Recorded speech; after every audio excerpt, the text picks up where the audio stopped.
Hello friends, Vishnu Shalini latest review. സുസ്മിതയെ കസ്റ്റഡിയിലെടുത്ത് കമ്മീഷണറും പോലീസ് ഉദ്യോഗസ്ഥരും എല്ലാം ചേർന്ന് വെളിയിലോട്ട് കൊണ്ടുവരുവാണ്. ആ സമയത്ത് അങ്ങോട്ടൊരു കാറ് സ്പീഡിൽ വരുന്നുണ്ട്. കാറിൽ നിന്ന് ഉപേന്ദ്രനും ഒരു വക്കീലും ഇറങ്ങി വരുന്നു. ഉപേന്ദ്രനെയും വക്കീലിനെയും കണ്ടപ്പോഴേ സുസ്മിതയുടെ മനസ്സിലൊരു പ്രതീക്ഷ തുടങ്ങി. ഉപേന്ദ്രൻ വന്നിട്ട് വനിതാ കമ്മീഷണറോട് ചോദിക്കുന്നു, എന്താ മേഡം കാര്യം? ഞാൻ സുസ്മിതയുടെ ഫ്രണ്ടാണ്. അതെയോ? ആണോ? എങ്കിൽ കേട്ടോ, വിഷ്ണുവിൻ്റെ ലോറിയിൽ സ്പിരിറ്റ് വെച്ചവർ പറഞ്ഞതേ അത് അവരെ കൊണ്ട് ചെയ്യിച്ചത് സുസ്മിതയാണെന്നാ. ഇവളുടെ സ്വഭാവം വെച്ചേ ഇവളങ്ങനെയൊക്കെ ചെയ്യിക്കുമെന്ന് ഞങ്ങൾക്കറിയാം. അതുമാത്രവുമല്ല, പ്രതിയാക്കപ്പെട്ട വിഷ്ണുവിനോടെ ഇവക്ക് നേരത്തെ തന്നെ പകയും വിദ്വേഷവും ഉണ്ടെന്ന് പല കാര്യങ്ങൾ കൂടെ ഞങ്ങൾക്ക് അറിയുകയും ചെയ്യാം. ഇനി എന്തെങ്കിലും നിങ്ങളോട് വിശദീകരിക്കണോ? അയ്യോ, അത് വേണ്ട മേഡം. മുൻവിധി കൊണ്ട് ആരെയും കുറ്റക്കാരിയാക്കാനേ ഒരു നിയമവും പറയുന്നില്ലല്ലോ മേഡം. അതുകൊണ്ടേ ഒരു ചെറിയ മുൻകൂർ ജാമ്യം ഞങ്ങൾ എടുത്തിട്ടുണ്ട്. ഉപേന്ദ്രൻ്റെ കൂടെ വന്ന വക്കീൽ കമ്മീഷണറുടെ കയ്യിലോട്ട് ആ പേപ്പർ കൊടുക്കുന്നുണ്ട്. കമ്മീഷണർ അത് വായിച്ചു നോക്കിക്കൊണ്ടിരിക്കുമ്പോൾ ഉപേന്ദ്രൻ പറയുന്നു, ഗുണ്ടകൾ പറഞ്ഞതൊക്കെ സത്യമാണോ ഇല്ലയോ എന്നൊക്കെ കോടതി തീരുമാനിക്കട്ടെ, എന്നിട്ടാവാ അറസ്റ്റ്. അതല്ലേ മേഡം നല്ലത്? അഹങ്കാരത്തോടെയും പുച്ഛത്തോടെയും സുസ്മിത ഇങ്ങോട്ട് വന്ന് കമ്മീഷണറുടെ കയ്യിൽ നിന്ന് സുസ്മിതയുടെ ഫോൺ അങ്ങ് തട്ടിപ്പറിച്ചെടുക്കുവാണ്. എന്നിട്ട് അഹങ്കാരത്തോടെ കമ്മീഷണറെ നോക്കി അവൾ പറയുക, ഈ പുള്ളിക്കുറവനും മരണമൊക്കെ നമുക്കങ്ങ് വിടാം. ഈ കഷ്ടകാലം വരുമ്പോൾ കൂവുന്നത് ആരാണെന്നല്ലയോ മേഡത്തിൻ്റെ സംശയം? കൂട്ടത്തിൽ നിൽക്കുന്നവരാ മേഡം കാടിളക്കി അറസ്റ്റ് ചെയ്തവർ. ദാണ്ടെ ഇതുപോലെ കൺമുന്നിൽ കൂടെ കൂളായിട്ട് ഇങ്ങനെ ഇറങ്ങിപ്പോകുമ്പോൾ കൂട്ടത്തിൽ നിൽക്കുന്നവർ കൂവും. നേരിട്ട് കൂവിയില്ലെങ്കിലേ അവർ മനസ്സിൽ കൂവും. അത് മേഡത്തിന് മനസ്സിലാക്കണമെങ്കിലേ കൂടെ നിൽക്കുന്നവരുടെ മുഖത്തോട്ടൊന്ന് പാളി നോക്കിയാൽ മതി. ഒരു ചെറിയ പുഞ്ചിരിയൊക്കെ അവരുടെ മുഖത്ത് കാണും. കമ്മീഷണറോടൊപ്പം സുസ്മിതയെ അറസ്റ്റ് ചെയ്യാൻ വന്ന പോലീസുകാർ പലതും ചന്ദ്രബോസിൻ്റെ കൂട്ടാളികളാണ്. അവരാണ് ഉടനെ ഉപേന്ദ്രനെ വിവരം അറിയിച്ചതും ഉപേന്ദ്രൻ അങ്ങനെ വക്കീലെയും കൊണ്ടുവന്നതും. മേഡം കൂടെ വന്നവരെ ഒന്ന് ചുറ്റും നോക്കിയാൽ മതി, അതിലുണ്ട് പരിഹാസവും കളിയാക്കലും ഒക്കെ. വലിയ നെകളിപ്പോടെ സുസ്മിത പറയുക, വരട്ടെ, ഇനിയൊരവസരം വരട്ടെ, അപ്പോഴേ ഈ സുസ്മിതയെ അപ്പോഴങ്ങ് വെറുതെ വിട്ടേരെ. ഇതൊക്കെ കണ്ടിട്ട് വിഷ്ണുവിന് ദേഷ്യം സഹിക്കാൻ പറ്റുന്നില്ല. ദേഷ്യം ഇങ്ങനെ കടിച്ചമർത്തി വിഷ്ണു ഇങ്ങനെ അവിടെ നിൽക്കുവാണ്. സുസ്മിത വിഷ്ണുവിനെ നോക്കി ഒരു പരിഹാസ ചിരി. എന്നിട്ട് അവൾ പറയുക, നിഴല് പോലെ വിഷ്ണു നീയല്ല നടക്കുന്നത്, നിന്റെ പുറകെ നിഴല് പോലെ ഞാനാ നിൽക്കുന്നത്. എടി സുസ്മിതേ, നിയമത്തിൻ്റെ കണ്ണിലെ നീ ഇപ്പോൾ പൊടിയിട്ട് രക്ഷപ്പെട്ടു. പക്ഷേ ഈ വിഷ്ണുവിൻ്റെ നിയമത്തിലെ പുസ്തകത്തിലെ നിനക്കുള്ള ശിക്ഷ എപ്പോഴേ എഴുതി ഉറപ്പിച്ചു കഴിഞ്ഞു. ഈ വിഷ്ണു നിനക്ക് തരാൻ പോകുന്ന ശിക്ഷയെ അത് നിനക്കോ നിന്റെ കൂടെയുള്ള ഉപഗ്രഹങ്ങൾക്കോ തടയാൻ കഴിയില്ല. കാരണം എന്താണോ? അത് ഈ വിഷ്ണുവിൻ്റെ കൊട്ടേഷൻ അടി. അതെ, വിഷ്ണു ഭഗവാന്റെ സുദർശന ചക്രം പോലെയാ. തൊടുത്തു വിട്ടാലേ തലയറക്കാതെ തിരിച്ചു വരില്ല. അതുകൊണ്ട് നീ നന്നായിട്ട് സൂക്ഷിച്ചോടി, നിന്റെ തലയ്ക്കുള്ള രക്ഷ നീ തന്നെയാ എന്ന് പറഞ്ഞിട്ട് വിഷ്ണു അവൻ്റെ ബൈക്ക് സ്റ്റാർട്ട് ചെയ്തിട്ട് ഉപേന്ദ്രൻ്റെ മുന്നിലോട്ട് പോയി നിൽക്കുവാണ്. ഉപേന്ദ്രനെ ഒരു നോട്ടം നോക്കുന്നുണ്ട് വിഷ്ണു. ആ നോട്ടത്തിൽ പിച്ച് കീറി അവനെ 4 ഭാഗത്തോട്ട് എറിയുന്ന ദേഷ്യമുണ്ട് വിഷ്ണുവിൻ്റെ കണ്ണിൽ. ഇതൊന്നും അല്ലടാ, നിൻ്റെയും നിൻ്റെ തന്തയുടെയും പുക കണ്ടിട്ടേ ഈ ഉപേന്ദ്രൻ തിരിച്ച് മലേഷ്യക്ക് പോകൂ എന്നുള്ളൊരു ഭാവത്തിലാണ് ഉപേന്ദ്രൻ്റെ നിൽപ്പ്. എങ്കിൽ നിൻ്റെ സമാധി മലേഷ്യയിലല്ലടാ, ഇവിടെ തന്നാടാ എന്ന് പറയുന്ന നോട്ടത്തോടെ വിഷ്ണു നോക്കിയിട്ട് വണ്ടി ഓടിച്ചങ്ങ് പോവുകയാണ്. സുസ്മിതയെ അറസ്റ്റ് ചെയ്ത് കൊണ്ടുപോകാൻ പറ്റാത്ത ഒരു വിഷമത്തിൽ നമ്മുടെ വനിതാ കമ്മീഷണർ അങ്ങനെ നിൽക്കുവാണ്. സുസ്മിത വന്നിട്ട് ചോദിക്കുന്നു, ഇനി എന്താ മാഡം പരിപാടി? കൊടിയേറ്റവും ഉത്സവമൊക്കെ കഴിഞ്ഞില്ലേ, ആ സ്ഥിതിക്ക് അങ്ങ് മടങ്ങി പോകാമല്ലോ. സുസ്മിത ദേഷ്യത്തിലൊന്ന് നോക്കിയിട്ട് നമ്മുടെ കമ്മീഷണർ മേഡവും ബാക്കി പോലീസുകാരും എല്ലാം അങ്ങ് മടങ്ങി പോവുകയാണ്. സുസ്മിത വലിയ സന്തോഷത്തോടെ ഉപേന്ദ്രന് ഷേക്ക് ഹാൻഡ് കൊടുത്തിട്ട് പറയുന്നു, താങ്ക്സ്, എല്ലാത്തിനും താങ്ക്സ്. ഉപേന്ദ്രൻ പറയുക, പിടിക്കപ്പെട്ട ഗുണ്ടകൾക്ക് ശരിക്ക് കാശറിയണം. ഇനി അവർ സുസ്മിതയുടെ പേര് പറയരുത്. അതെ, അങ്ങനെ തന്നെ ചെയ്യാം. ഒന്നുകിൽ പണം അല്ലെങ്കിൽ പണി, രണ്ടിലൊന്ന് അവിടെ നടക്കും. ഇത് സുസ്മിതയാണ് പറയുന്നത്. സത്യാമ്മ രാഘവേട്ടനെയും കൊണ്ട് ഹോസ്പിറ്റലിൽ വന്നിരിക്കുവാണ്. ഡോക്ടർ രാഘവേട്ടനെ പരിശോധിച്ചിട്ട് പറയുന്നു, പഴയ കാര്യങ്ങൾ ഞാൻ പലതും ചോദിച്ചതിലേ പല രീതിക്കുള്ള മറുപടിയാണ് എനിക്ക് കിട്ടിയത്. ചിലതൊക്കെ ഓർക്കുന്നുണ്ട്, പക്ഷേ മറ്റു ചിലതൊക്കെ ഓർക്കുന്നതുമില്ല. പക്ഷേ ചില കാര്യങ്ങളൊക്കെ ഉണ്ടല്ലോ, ഇന്നലെ കണ്ട പോലെ നല്ല വ്യക്തമായിട്ടാണ് പറയുന്നത്. ഇദ്ദേഹത്തിന് അങ്ങനെ പ്രത്യേകിച്ച് കുഴപ്പമൊന്നുമില്ല. നമ്മളെക്കാൾ കൂടുതൽ ഓർമ്മശക്തിയുണ്ട്. എനിക്ക് നിങ്ങളോട് കുറച്ച് കാര്യങ്ങൾ അതിനെക്കുറിച്ച് സംസാരിക്കാനുണ്ട്. രാഘവേട്ടൻ പറയുക, ഞാൻ പറഞ്ഞതാ ഡോക്ടറെ, എനിക്ക് യാതൊരു കുഴപ്പമില്ലെന്ന്. പക്ഷേ എന്ത് ചെയ്യാനാ, ഈ ഫാമ കേൾക്കണ്ടേ? മോനും ഇവക്കും ആ നിർബന്ധം. എനിക്കേതോ മാരക അസുഖമാണെന്നൊക്കെ പറഞ്ഞുകൊണ്ട് ദേ ഫാമേ, കണ്ടല്ലോ ഡോക്ടർ പറഞ്ഞത്, എനിക്ക് ഒരു കുഴപ്പമില്ലെന്ന്. ഡോക്ടർ ഒന്ന് പറഞ്ഞ് മനസ്സിലാക്കി കൊടുക്കുവളെ. ഞാൻ എത്ര പറഞ്ഞാലും ഇവിടെ തലയിൽ കയറില്ല. ഇനിയേ നീ എന്താന്ന് വെച്ചാൽ ഡോക്ടറോട് ചോദിച്ചോണ്ട് മനസ്സിലാക്കിക്കൊണ്ടുവാ. ഞാൻ വെളിയിലിറങ്ങിയിരിക്കാം എന്നും പറഞ്ഞ് രാഘവേട്ടൻ പുറത്തോട്ട് പോകുന്നുണ്ട്. ഡോക്ടർ സത്യഭാമയോട് പറയുക, ഞാൻ അങ്ങനെ ഒരു ആശ്വാസവാക്ക് പറഞ്ഞതേ മനഃപൂർവ്വമാണ്.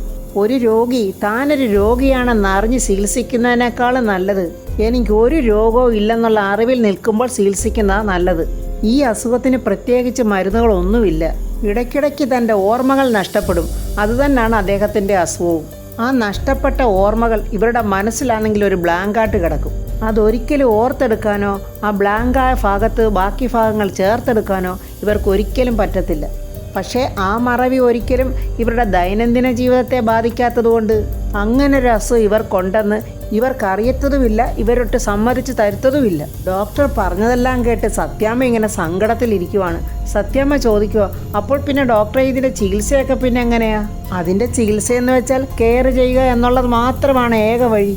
ഒറ്റയ്ക്ക് ഒരിടത്തേക്ക് എങ്ങോട്ടും വിടാനും പറ്റില്ല, വിശ്വസിച്ചൊരു കാര്യമൊട്ട് ഏൽപ്പിക്കാനും പാടില്ല. ഉറക്കത്തിൽ പോലും ഒരു കണ്ണ് വേണമെന്നൊക്കെ നമ്മൾ പറയാറില്ലേ, ആ ഒരു ശ്രദ്ധ പുള്ളിക്കാരൻ്റെ കാര്യത്തിൽ തീർച്ചയായും വേണം. പിന്നെ ഒരാശ്വാസം ഉള്ളതെന്ന് വെച്ചാൽ ഇത് തുടക്കമാണ്, മൈൻഡ് റീഡിങ്. പിന്നെ ഓർമ്മകൾ തിരിച്ചു കൊണ്ടുവരാൻ പറ്റുന്ന ചില ടോയ്സൊക്കെ ഉണ്ട്. അതൊക്കെ വാങ്ങിച്ച് ഓർമ്മകളെ ബലപ്പെടുത്തുക. ചിന്തകളെ തിരികെ കൊണ്ടുവരാൻ പറ്റുന്ന ഏതൊരു എക്സസൈസും ഇതിൻ്റെ മരുന്നായിട്ട് കാണാവുന്നതാണ്. തീരെ കൊച്ചു കുട്ടികളായിട്ടിരിക്കുമ്പോഴേ അക്ഷരങ്ങൾ ഓർത്തെടുക്കാൻ ടീച്ചർമാർ ചില പൊടിക്കൈകളൊക്കെ ഉപയോഗിക്കാറില്ലേ? ചിത്രങ്ങളിൽ കൂടെയുള്ള പഠനമെന്നാണ് പറയുന്നത്. അതുപോലെയുള്ള ഒരുപാട് കോഴ്സ് സെൻ്ററുകളുണ്ട്. ഞാൻ പറഞ്ഞല്ലോ, ഇത് ആരംഭാവസ്ഥയാണ്. പിന്നെ കൂടിയാൽ കുഴപ്പമോ? പേഷ്യൻറ്റിനെ വേണ്ട രീതിയിൽ നോക്കിയില്ലെങ്കിൽ പല പരീക്ഷണഘട്ടങ്ങളെ നമ്മൾ അതിജീവിക്കേണ്ടതായിട്ട് വരും. ഡോക്ടറെ, ഇത് പൂർണ്ണമായിട്ട് മാറ്റിയെടുക്കാൻ പറ്റത്തില്ലയോ? ഇല്ല, ഇനി അങ്ങോട്ടുള്ള ജീവിതത്തിൽ ഇത് അദ്ദേഹത്തോടൊപ്പം ഉണ്ടായിരിക്കും. മറ്റു കുഴപ്പങ്ങളൊന്നും ഉണ്ടാകാതിരിക്കാൻ വേണ്ടിയേ അദ്ദേഹത്തോടൊപ്പം നിങ്ങൾ കൂടെ എപ്പോഴും വേണം.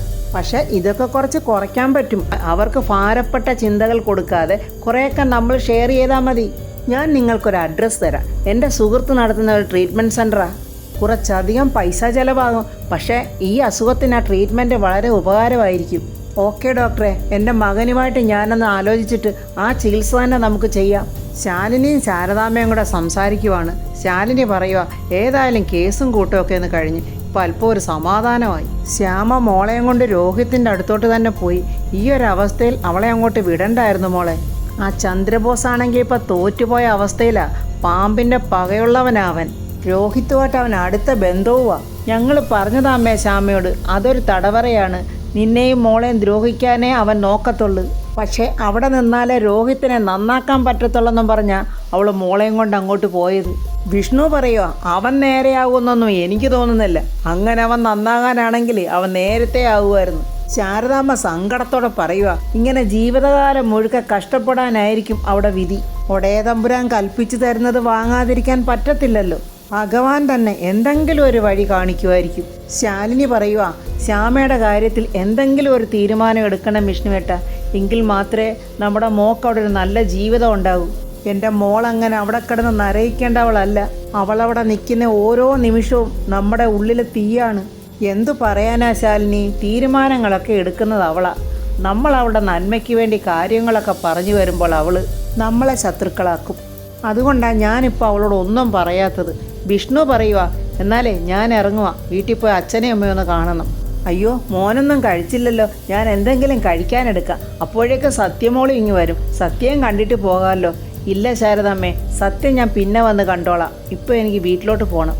നിരപരാധിയായി എനിക്ക് എൻ്റെ അമ്മയുടെ മുന്നിൽ ചെന്ന് പറയണം എന്നെ വെറുതെ വിട്ടെന്ന്. അതെത്രയും നേരത്തെ ആവുന്നോ അത്രയും നേരത്തെ തന്നെ ആകട്ടെ എന്നും പറഞ്ഞ് വിഷ്ണു അങ്ങോട്ട് ഇറങ്ങുമ്പോൾ പെട്ടെന്ന് ശാലിനി വിഷ്ണുവിൻ്റെ കൈക്ക് പിടിച്ചിട്ട് പറയുന്നു, വിഷ്ണുവേട്ടാ, നമുക്ക് ഈ ലോറിപ്പണി ഇനി വേണ്ട. ഈ കിട്ടിയ ചതിയോടുകൂടി നമുക്കിതങ്ങ് അവസാനിപ്പിക്കാം. തൻ്റെ ഇഷ്ടം അങ്ങനെയാണെങ്കിൽ അതങ്ങനെ തന്നെ നടക്കട്ടെ എന്നും പറഞ്ഞ് വിഷ്ണു അവിടുന്ന് പോവുകയാണ്. ശ്യാമയും പപ്പിമോളും കൂടെ രോഹിത്തിൻ്റെ അടുത്തോട്ട് വരികയാണ്. രോഹിത്ത് അവരെ കണ്ടിട്ട് കളിയാക്കിയിട്ട് പറയുന്നു, എല്ലാവരെയും വിറപ്പിച്ചിട്ടാണല്ലോ പോയത്. ആ പോക്ക് കണ്ടപ്പോൾ ഞാൻ വിചാരിച്ച് ഇനി ഇങ്ങോട്ട് വരത്തില്ലെന്ന്.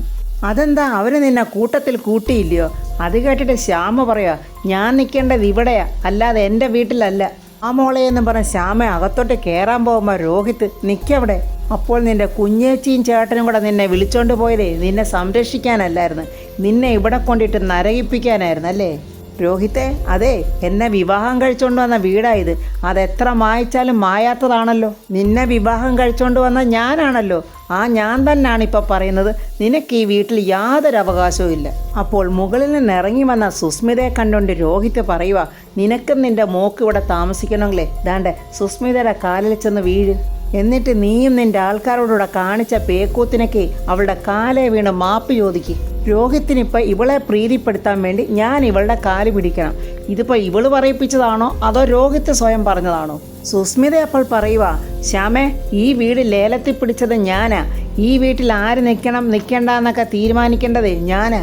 നീ ഈ വീട്ടിൽ താമസിക്കുന്നതിന് എനിക്ക് യാതൊരു എതിർപ്പുമില്ല. പക്ഷേ നിന്റെ കുഞ്ഞേച്ചിയും നിന്റെ വിഷ്ണുവേട്ടനും ഉണ്ടല്ലോ, ആ കാണിച്ച തരംതാഴ്ന്ന ഡോഗ് ഷോയും കൊണ്ട് മേലാൽ ഈ വീട്ടിൽ കയറിപ്പോയേക്കരുതെന്ന് പറഞ്ഞേക്കണം. കയറിയാൽ ഈ സുസ്മിത ആരാണെന്ന് നീ ശരിക്കും അറിയും. രോഹിത്ത് പറയുക, സുസ്മിതേ, എന്തിനാ ഈ മാരണങ്ങളെയൊക്കെ പിടിച്ച് തലയിൽ വെക്കുന്നേ? ഇതുങ്ങളൊക്കെ എവിടെങ്കിലും പോയി തൊലയട്ടെ. നശിക്കാനും നശിപ്പിക്കാനും വേണ്ടി കയറി വരുന്നതുങ്ങളാ. ഇതുങ്ങളെയൊന്നും കൂടെ കൂട്ടാൻ പാടില്ല. പറഞ്ഞങ്ങ് വിട്ടേക്കണം സുസ്മിതേ. എന്തായാലും കാര്യങ്ങളൊക്കെ പറഞ്ഞ് ഇപ്പോൾ അവളെ ബോധ്യപ്പെടുത്തിയിട്ടുണ്ടല്ലോ. ഇനി അഥവാ അവരിവിടെങ്ങാണം വന്നാൽ ഇവളും കൊച്ചും പുറത്താണെന്നും പറഞ്ഞിട്ടുണ്ടല്ലോ. നമുക്ക് നോക്കാൻ രോഹിത്തെ, നമ്മുടെ വഴിക്ക് വന്നില്ലെങ്കിലേ പോകുന്ന വഴിക്കങ്ങ് പറഞ്ഞു വിട്ടേക്കാം. ഇപ്പം തൽക്കാലം ഇവളും കൊച്ചും അകത്തോട്ട് പോട്ടെ രോഹിത്തെ. വാ മോളെ എന്നും പറഞ്ഞ് ശ്യാമയും കുഞ്ഞും അകത്തോട്ട് കയറി പോവാണ്. സുസ്മിത പറയുക, രോഹിത്തെ, നമ്മുടെ കാര്യങ്ങളൊക്കെ നടക്കണമെങ്കിലേ അവളും കൊച്ചും ഇവിടെ വേണം. ഇത്രയും വലിയ ഇൻവെസ്റ്റ്മെൻ്റൊക്കെ നടത്തിയിട്ടേ നമ്മൾ ഒരു ബിസിനസ്സും ചെയ്യാതെ മുന്നോട്ട് പോയിട്ട് കാര്യമില്ല. ഇതുപോലുള്ള ഒരു കൊച്ചും തള്ളയൊക്കെ നമ്മൾ ചെയ്യുന്ന ജോലിക്ക് ഒരു മറയാണ്. അപ്പോഴങ്ങോട്ടൊരു കാറിൽ ചന്ദ്രബോസും ഉപേന്ദ്രനും കൂടെ വരുവാണ്. ചന്ദ്രബോസിൻ്റെ ചിരി കണ്ടിട്ട് സുസ്മിത ചോദിക്കുന്നു, ഈ ചിരിക്കൊരു ജീവനില്ലല്ലോ ചിറ്റപ്പ. എങ്ങനെ ജീവനുണ്ടാകാനാ? അസിസ്റ്റന്റ് കമ്മീഷണറുടെ തൊപ്പിയും വെച്ചോണ്ടേ ഒരു സാധാരണ പോലീസുകാരൻ്റെ പവർ പോലും കാണിക്കാൻ പറ്റാത്ത ആ ഒരു അവസ്ഥയുണ്ടല്ലോ, അതിന് ചത്തെന്ന് തന്നെ പറയാം. അതുതന്നെ ആടി കൊച്ചേ, മോളെ രക്ഷയ്ക്കായിട്ട് എനിക്കൊന്നും ചെയ്യാൻ പറ്റിയില്ലല്ലോ. അതിൻ്റെ ഒരു വേദന എനിക്കുണ്ട്. ആ, ചിറ്റപ്പൻ്റെ വേദന എനിക്ക് മനസ്സിലാകുന്നുണ്ട്. പക്ഷേ എൻ്റെ വേദന മനസ്സിലാക്കിയതേ ഈ നിൽക്കുന്ന ഉപേന്ദ്രൻ മുതലാളിയാ.